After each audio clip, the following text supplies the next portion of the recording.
Songwriter Trysts is all about connecting with like-minded people by building relationships with those who are on a similar mission, because when we work together, we're stronger and we have more fun.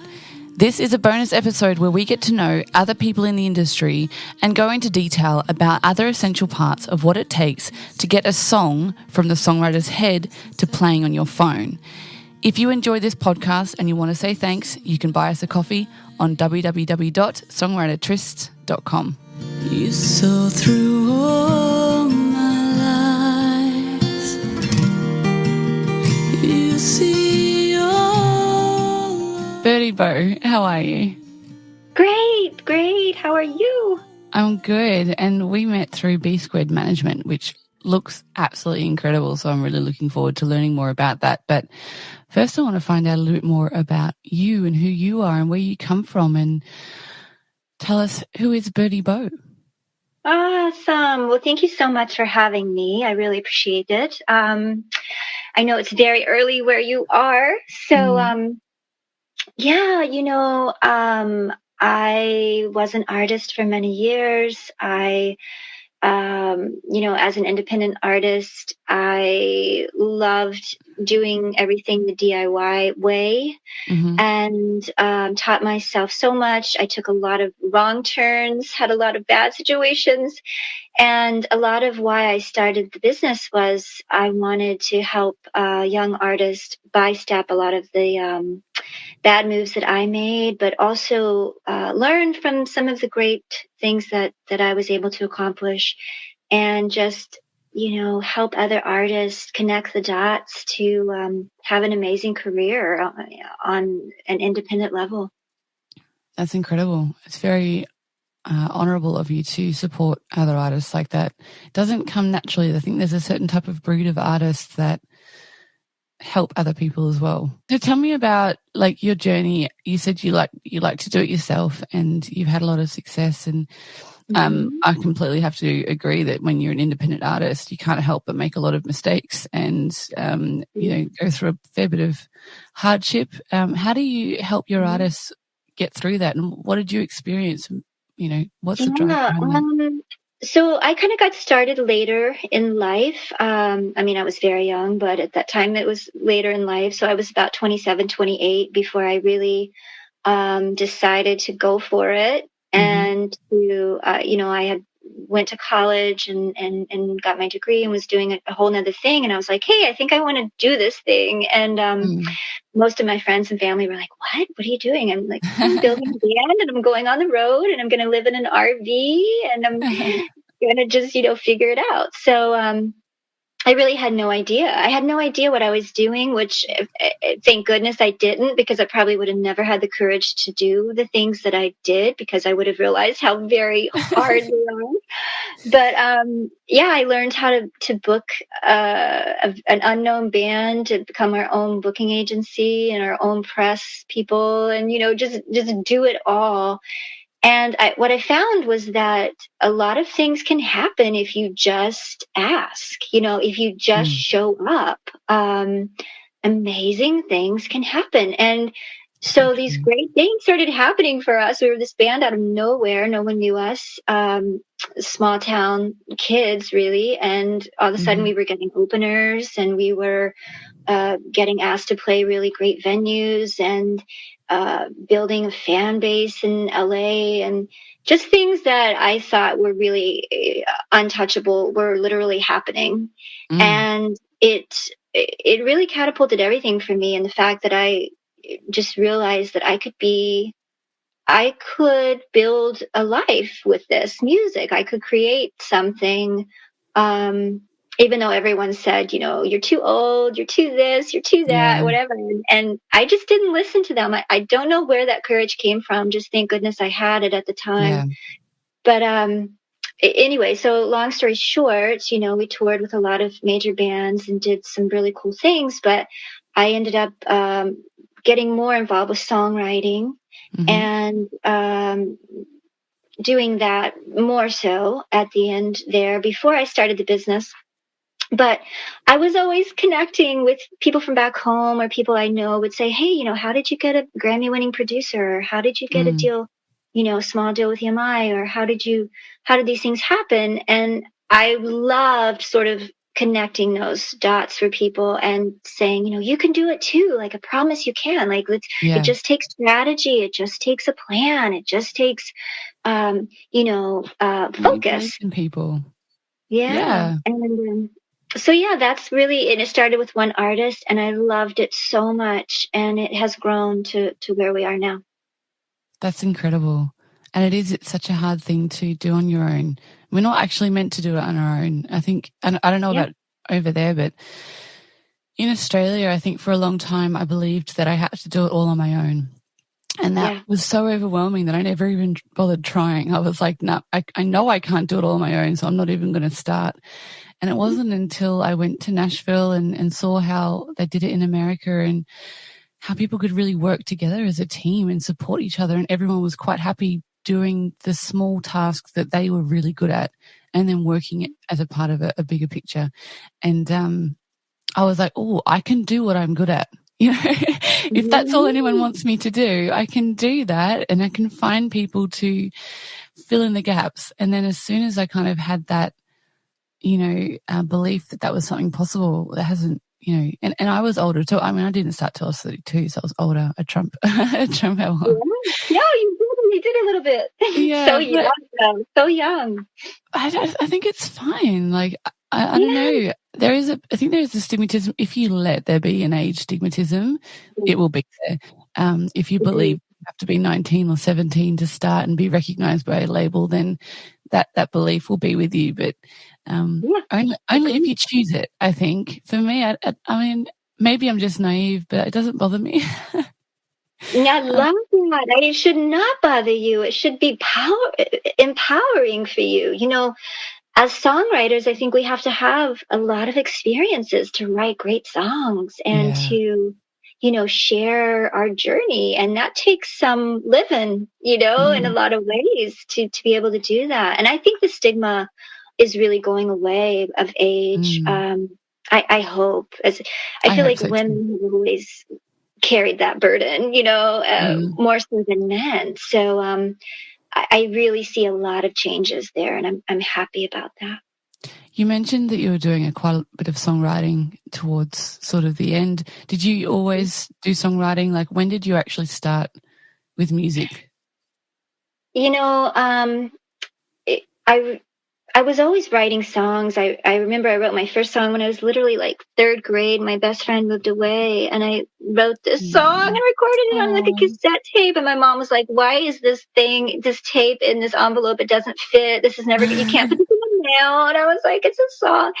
But I didn't really know that I was writing songs. Like, I mean, I guess I knew they were songs, but I wasn't putting it all together in the fact that, oh, I'm a songwriter. Like, I didn't get it, And then when I joined a band, I didn't ever really play an instrument on stage. I mean, I played a little bit of keyboard to write, but I wasn't,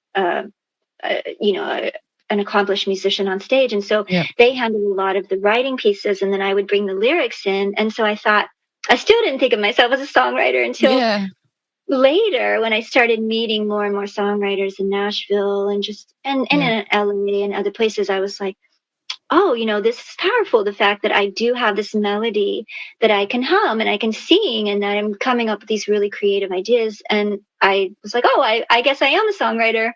And, but yeah, I guess I sort of haphazardly realized that I could bring my stories to life. And I think the more that I dove into that, I started realizing how therapeutic it is, because, oh my goodness, therapy and writing. And also just that ability to be vulnerable, and share the stories that maybe that everyone's been through, but they're not always the bright, shiny things. But sometimes those darker things had the ability to really move crowds of people, or those would always be the songs where people would be like, oh my gosh, that really moved me. And I was like, oh, that story I was sort of embarrassed of that story, but people are feeling it. So it's nice we can talk about things that we can kind of talk about and hide things that we want to talk about in songs when maybe we're not ready to talk about them Oh, wow. in Yeah. Good person. Yeah, point. Good point. Yes. That is a magical piece, isn't it? To it be able to is. hide something in a song. I love that. I remember when I was younger, I would write, like, I had a traumatic childhood, but no one knew about it for a very long time. And I hid it in music.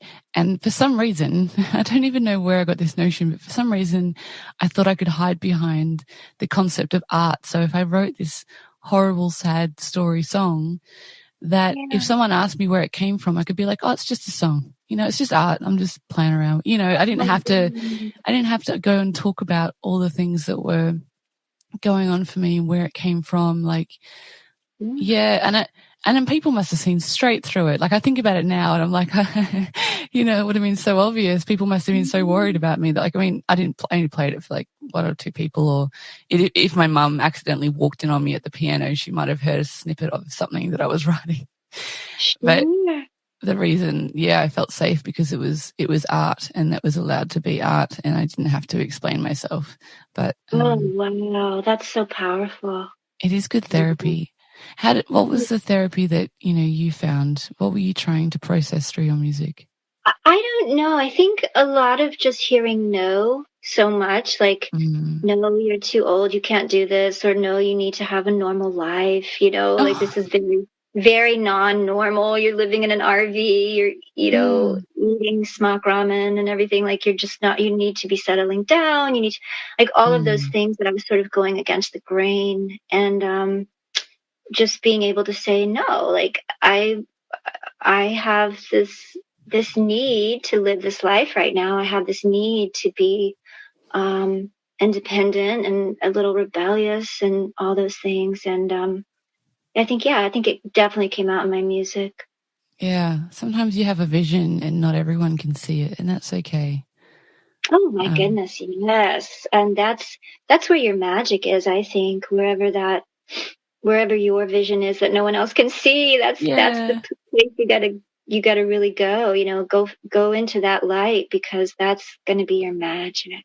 Yeah. I always like when some people talk to me about, you know, not sure what they want to do or where they're going to be. I think it's like, at the end of the day, I believe, because I always knew that I was a singer-songwriter, like, deep down, if I was honest with myself, I knew that's who it was. It clashed with my core beliefs of thinking that was possible and that was okay, you know, and that I didn't have the self-worth or self-belief that was something that I could be, which is so sad. Like, I couldn't be who I truly knew I was, which is horrible. But I you know, psychologists helped me with that. But that, I think everyone really does. In my heart, I think people, you know who you are and you know what you're meant to be doing. Maybe it's just needing to come into alignment with your self-belief and your self-worth, and to actually follow through with who you are and what you're meant to be doing, you know? So absolutely. I think most people in life are kind of like, or maybe I shouldn't say most, but a lot of people are, like you said, they know exactly. They already know. They know what would make them happy, but different things in society or beliefs from their family or friends or whomever keeps them from exploring that and going in that direction, which is really sad. Fear. It takes courage. Yeah. So much. There's always such amazing things on the other side of fear, if you can get the courage to get past it. And actually, oh my goodness. I love the Jim Carrey saying, like, have you ever heard his speech? He's got this great speech about his dad failing at what he didn't love. And it's like, you can fail at what you don't love, so why not fail at what you do love, you know? Yes, and it's so true. It's so true. It's the perfect perspective. It's so true. There's no such thing as security. I think maybe there used to be a much bigger sense of security, but especially these days, like with the pandemic and COVID, security is such an illusion. It really always has been, especially like with a full-time job and all this sort of stuff. Like, you know, really, it's such an illusion of a false sense of security. And yet, you can have absolutely no security, but doing what you love, and you just have to trust the process. It'll work out if you're just being good. But if you need help, you go to someone like B-Squared Management. Exactly.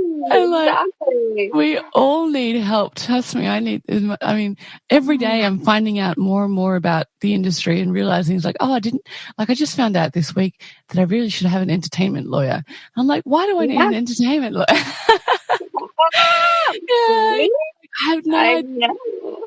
There's so many pieces. So many pieces. It's crazy. I tell artists all the time, I'm like, I know. And the fact is that most artists can do everything themselves. Like, they literally can, but they just don't have 12 arms and 14 legs, to do it all, because it's so the time constraint. And because artists are so bright and so just so talented in so many ways. Every day I'm blown away by a new artist. They're like, what? You do what in your spare time? Like, what? Like, you don't just create beautiful music. You're also like all these other fabulous things. But it comes down to the time piece, and then having a team that you can really get along with, and that understands your vision and your mission, which I think is everything. It's knowing what your mission statement is with your music and why you put all your money, time, energy, effort into it. It's so important to hone in on that, and then to have a team that gets it too. Yeah. And that is willing to really get down in the trenches with you, because and that can be hard to find. Yeah, it is hard to find. Like doing it, but yeah. I never had that. We always had to do everything on our own, and everything was out of our price budget. Like, every single thing back in those days, I couldn't afford to have anyone help at that time. But I remember thinking, like, gosh, I wish there was someone who could at least give me a little advice, or I wish there was someone who could, like, work with me on price, or help me get at least one thing. If I could just get one thing, like maybe a press thing, or, something to help us move ahead. And so that was my big passion with this business too, is to offer services that are very a la carte. And we have services that start as low as $60, so that every artist can have something. Like, maybe you can even just have one thing that will help you feel like you're working towards your goal. And I think everyone deserves that. And also just being able to be free and not having to sign contracts, because that was a lot of what we got into, were long-term contracts for booking, or for, signing like a year thing with a press company or whatever. Like, it was always like these long-term contracts. And I thought, why does everyone have to sign forever? Like, can we not just security? So I wanted something that was very month to month with artists. I mean, we have longer versions if they want to do that, but that freedom piece is so important. Independent artists from month to month, the whole world could change for them. And what you need right now is not necessarily what you're going to need in 4 weeks. Like, things could really change. So I just wanted something very fluid and open and kind of a free spirit feeling. Cameraman's gone home.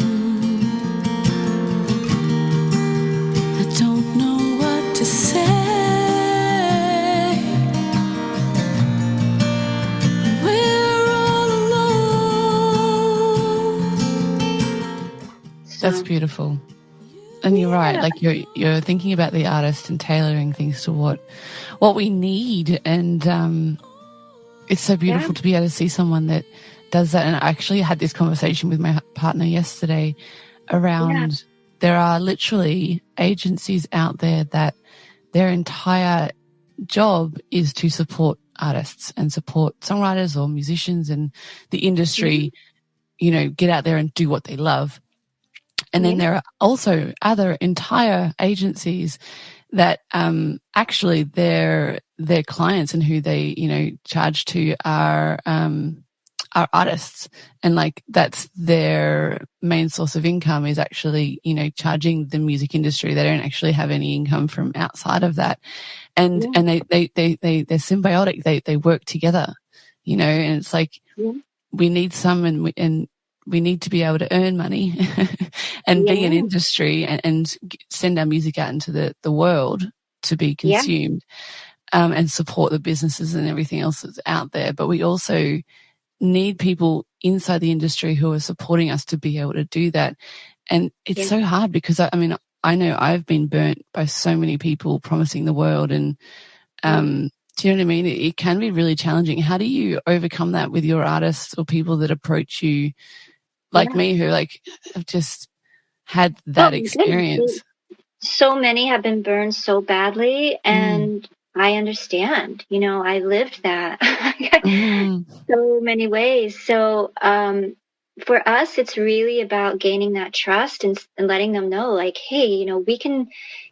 Is there one thing that you need help with? Like, where can we support you? And maybe it's something really small. And if we start small, we build that trust together. And they, at that time, understand, like, oh, okay, I get that you're going to communicate with me. You're going to email me every day. You're going to call me a few times a week. Like things that are not very normal in the entertainment industry, which I think it's always been sort of like, oh, we're the agency, we're up here, and you're the artist, so you're down here, and we'll get to you when we get to you. And we'll, you know, like, well, that's just not the way it should be, because you're buying a service, so we are the servants, you know, we are the servants, and we should be available to our artists when they need us, and we should be willing to, you know, if we're not gaining success in a certain direction, whatever it is we're working on, switch gears, you know, like, okay, this isn't happening, but this is happening. This door's open. So let's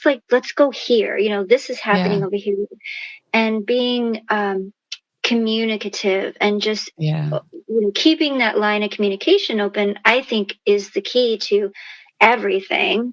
In this industry anyway, like communicating, creating relationships, and being able to get down in the trenches with the artists. Because, and I always tell artists this when they work with us, I'm like, we're going to expect you to work too. Like we need you to be part of the team, you know, because it really takes a village. It takes everybody working together to get you know, traction in this industry. It really does. It's 24/7.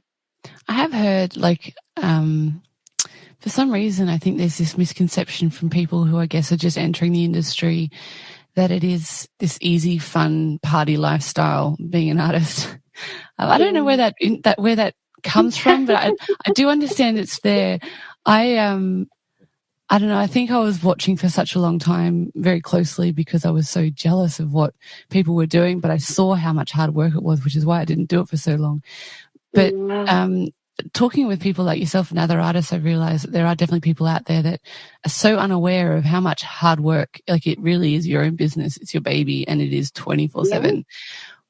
How do you like approach people when they have that, like coach them through that transformation or that understanding of what it takes to be an artist?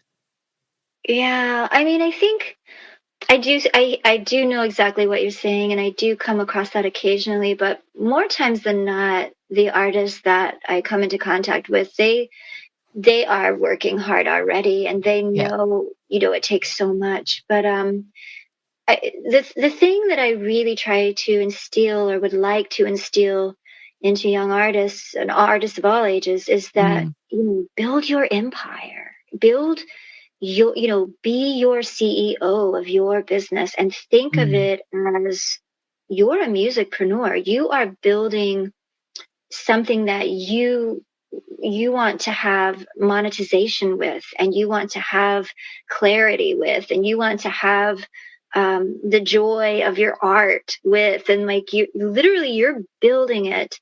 So make it look exactly the way you want it to look. Like success doesn't always, and success doesn't look the same for any two artists that I've ever met. It's always unique.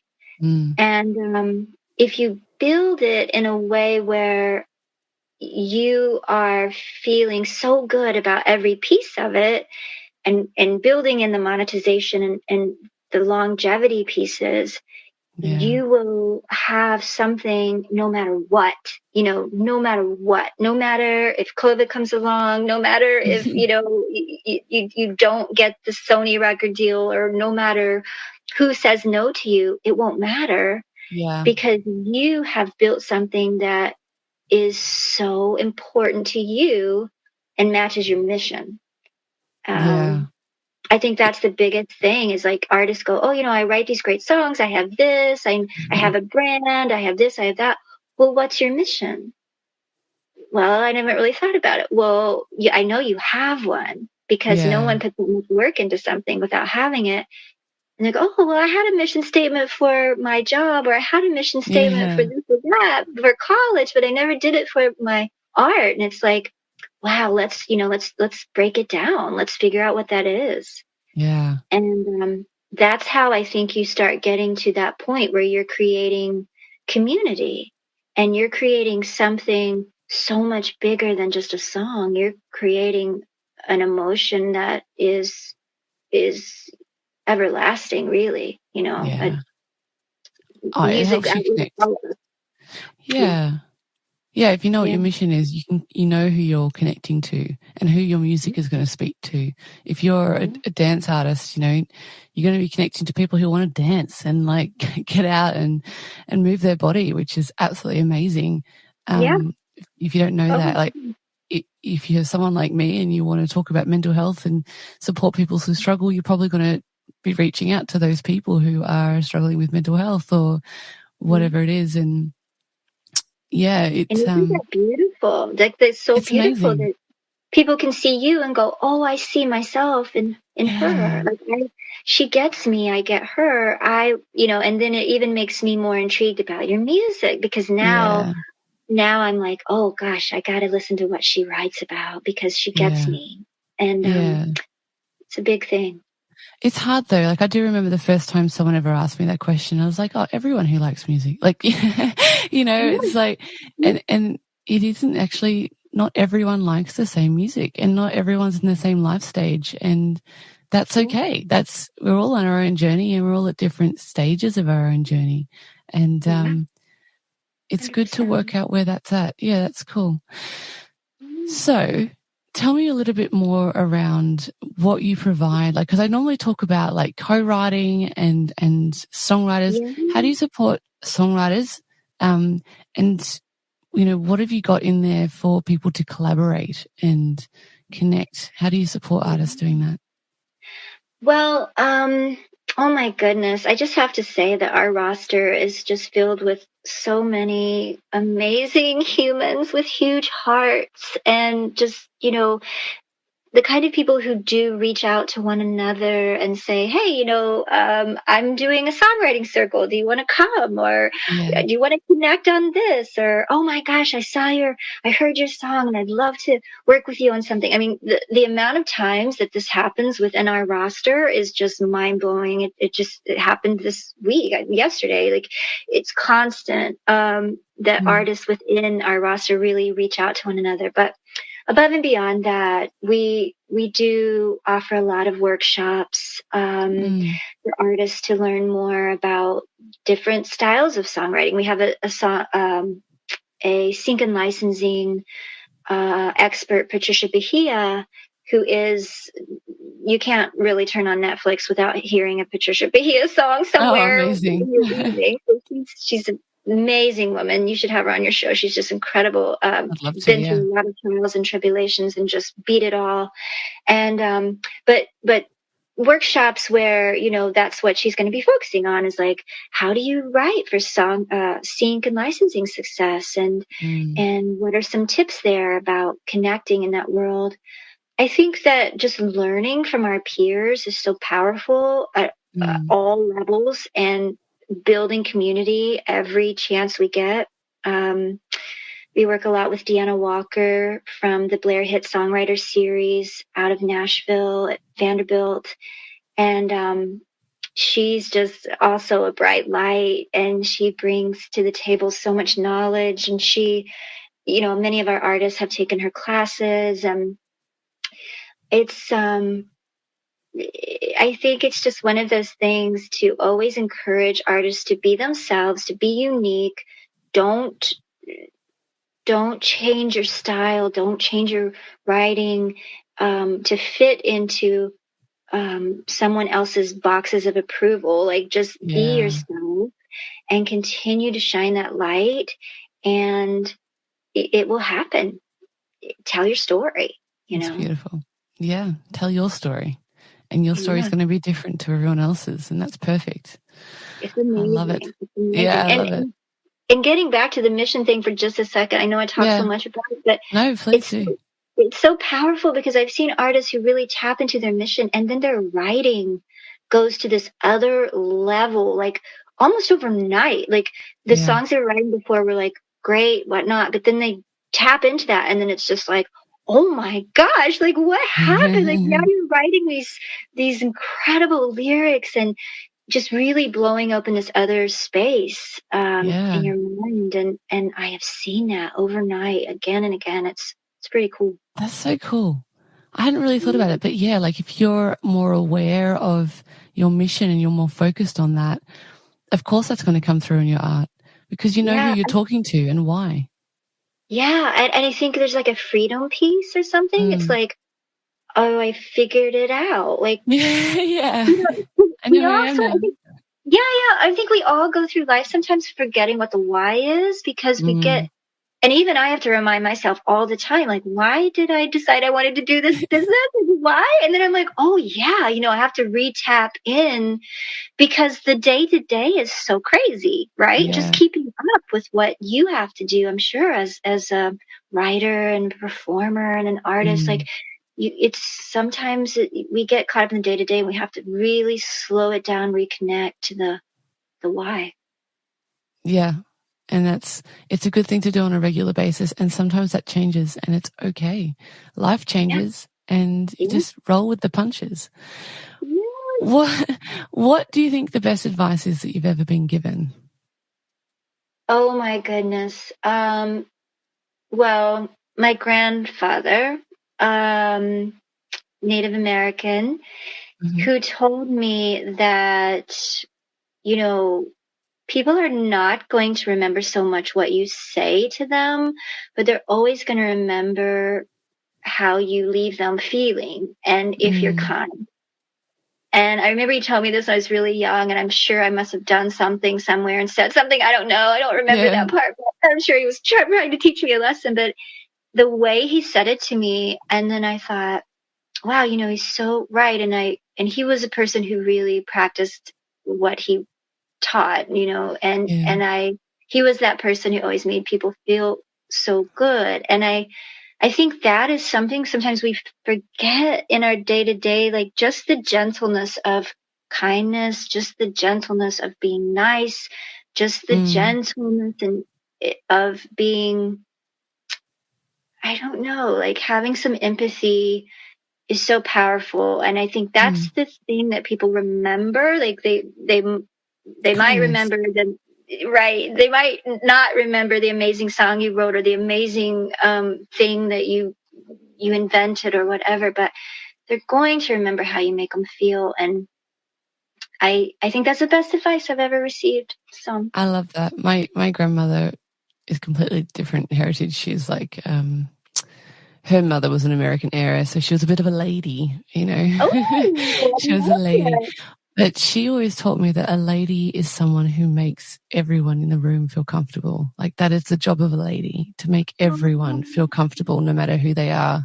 If they're in your home, it's your job to make them feel comfortable. And I think it's kind of like, I feel like it's similar. It's about making the people around you feel good. And that's yeah, what they will remember about you. And you make people feel good by being kind and, yeah, make them feel comfortable and accept them for who they are, where they're at any given moment. No yeah. judgment.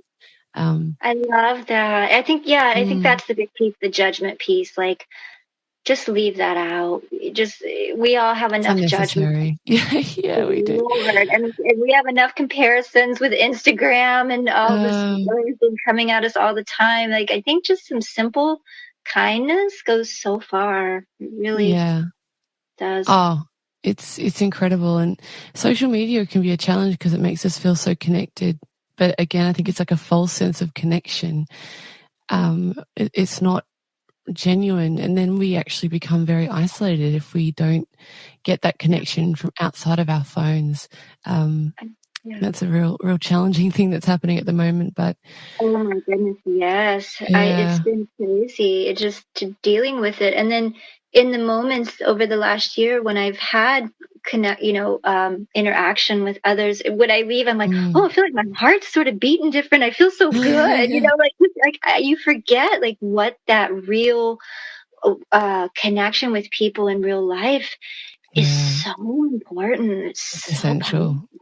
powerful. We need people in our lives as much as sometimes, like I had big trust issues because of stuff that I went through, and it can be so easy to just want to survive and turn off and just not love anyone and just have like big barriers and big walls and not connect. But it's so painful and it's sad, and like, yes, you can get hurt when you love people, and any girl who's had a broken heart knows what I'm saying. But at the same time, we have to accept the good with the bad, and that's what life's all about. You got to live it. And yes, you might have a broken heart one day, but if you have a broken heart, that's just proof that you had love. So yes, I love that. That's beautiful. It's so true. Like, we have to go through that to get to the good stuff. Yeah, it can be hard to allow yourself to go out and be hurt, but there is so much beauty in pain as well. And it is just a part of the life that we get to live. Yeah. Do you have any, like, what would you say the best advice? I know we've talked about mission and like you've given such great advice, but like for someone who is just starting out, what's the best advice that you could give them?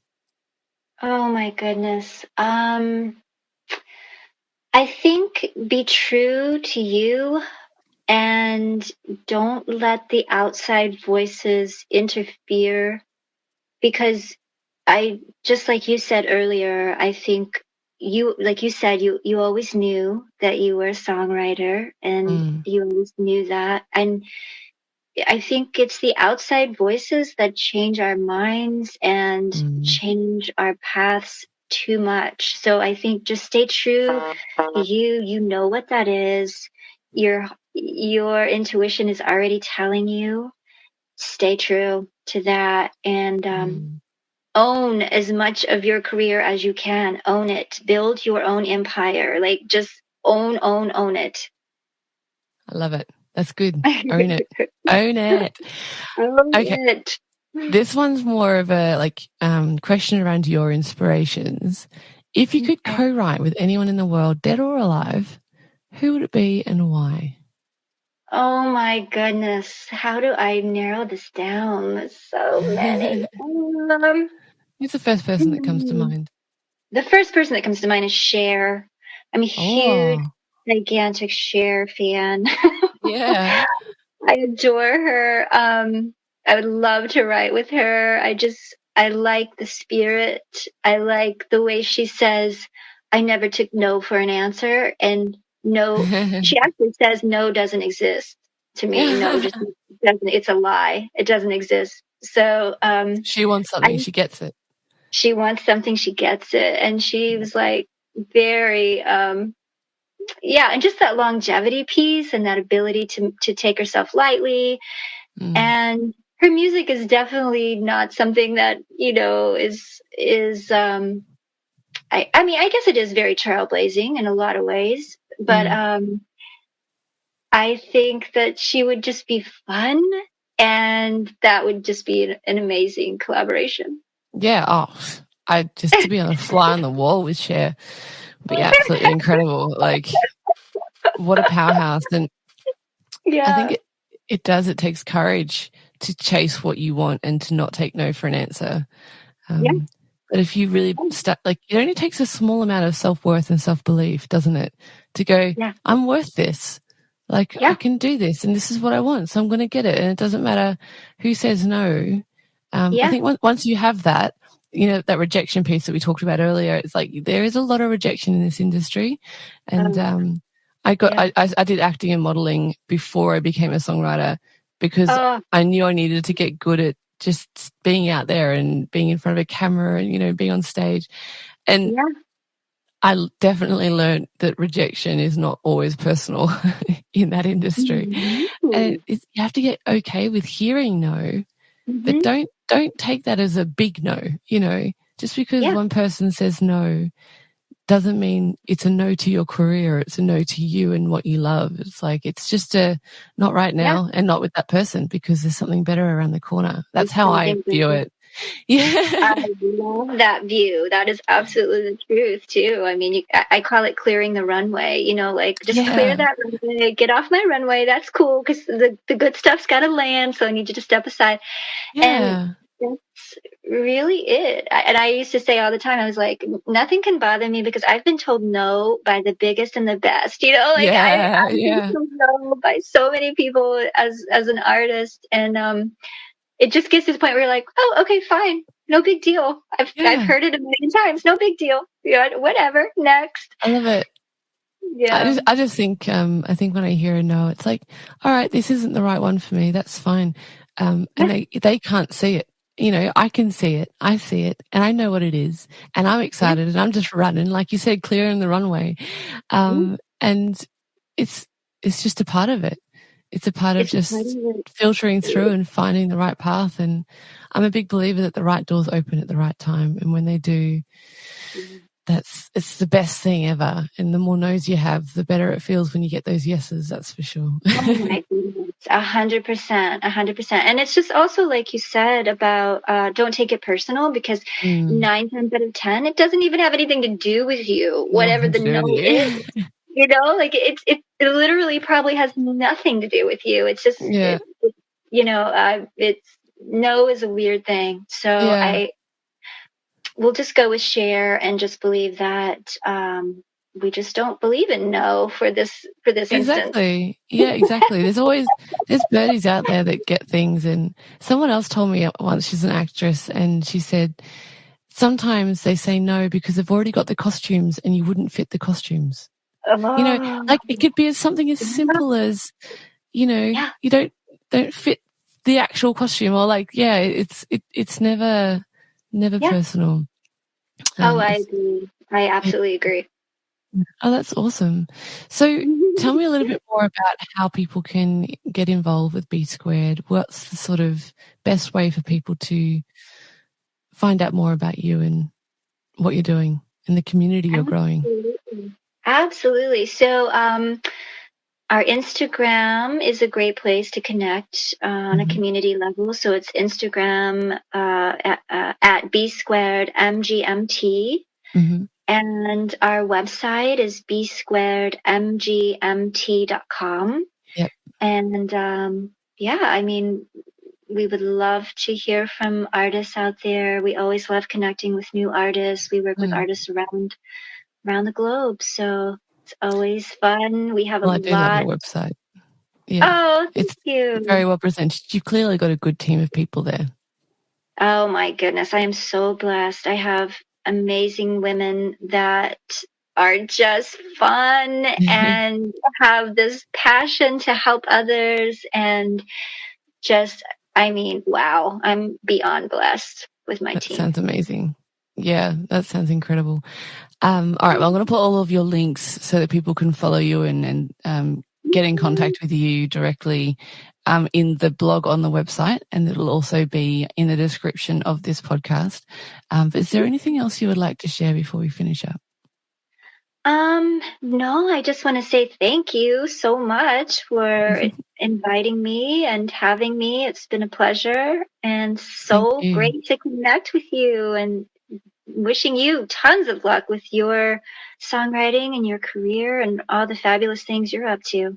Thank you. I love connecting with people who are like-minded and just on that team spirit vibes that we need to have in this industry, and especially empowering women, because it is a challenging industry for us women. Yes. And so I love seeing women supporting women and just Agreed. having that same mentality. So thank you so much for all the work that you're doing. It's incredibly appreciated. And you probably don't get enough recognition, and and there never will be enough recognition for a kind heart. Oh, you're very kind. I appreciate that. You're very kind. Thank Well, you. we need more kindness in the world. So keep doing what you're doing. And I'm so glad to be able to associate Songwriter Trysts with B-Squared Management and all the work that you're doing and all the artists that are there as well. I look forward to having them on the show and finding out more about their mission. And I'll tell them that Birdee said you have a clear mission, so tell me what it is. Not to put you on the spot, but go, right? Go. Tell me what it is. Lay it on me. No, I'm looking forward to it. So, yeah, thank you so much. This was so much fun, and I'm really looking forward to connecting and hopefully one day in person. It's going to be, it'd be great. Yes, absolutely. I can't wait. Enjoy your day, and thank you again. This has been a bonus Friend with Songwriter Trysts episode with Birdee Bow from B-Squared Management. If you would like to become a friend or guest of the show, you can apply through our website, and you can contact all of our guests and friends and find out more information about them. And you can also support us by buying the team a coffee at songwritertrysts.com. But my life is stuck, lost in